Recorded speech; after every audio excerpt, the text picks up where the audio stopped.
Bonjour à tous. Alors aujourd'hui je vais vous faire un tutoriel sur comment faire une capture d'écran et recadrer une image avec de la transparence de cette capture d'écran.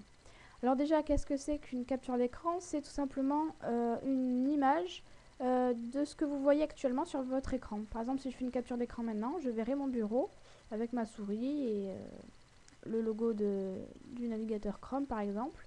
Donc vraiment tout ce qu'on voit à l'écran.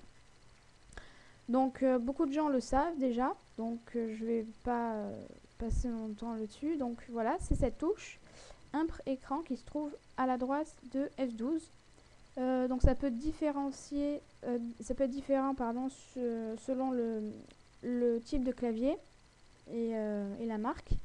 Donc souvent c'est Impr écran 6, donc tout simplement impression écran. Donc voilà, donc vous appuyez sur cette touche. Voilà, j'ai appuyé sur cette touche. Vous ouvrez photo filtre et vous collez l'image et voilà, vous avez votre capture d'écran. Alors bon, pour le tutoriel sur la transparence, bon, je vais pas mettre de la transparence comme ça, ça n'a aucun sens. Je vais tout simplement recadrer ce gadget. Voilà.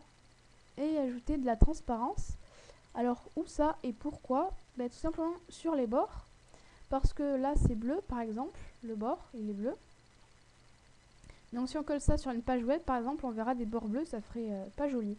Donc la transparence, ce sera tout simplement transparent par rapport au fond, à la couleur de fond de la page web. Ça peut être une page web ou autre chose. Donc je clique droit, je fais recadrer, voilà. Et si vous pouvez, vous utilisez l'outil de remplissage, ou sinon vous faites pixel par pixel avec le pinceau. Alors le problème c'est que si on met directement la transparence avec cet outil là, eh ben, le problème c'est que sur mon image il y a déjà du bleu et donc il va mettre en transparent des choses qu'on ne veut pas, voilà, comme vous pouvez le voir ici, alors que nous on veut juste les bords.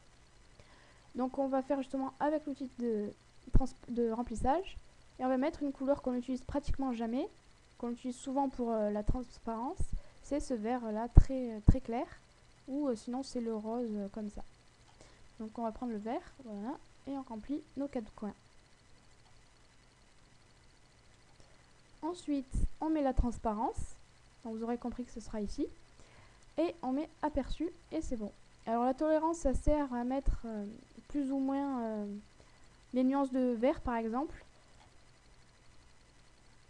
S'il y a d'autres nuances de vert à côté, pour les mettre ou pas, ça dépend vraiment si vous voulez que exactement ce vert là ou des nuances de vert avec.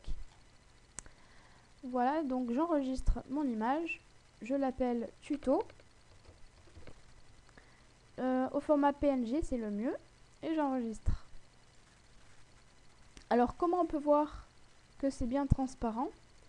Alors c'est très simple, je vous ai préparé une page web, et dès que je double-clique, il y a l'image qui s'affiche, voilà.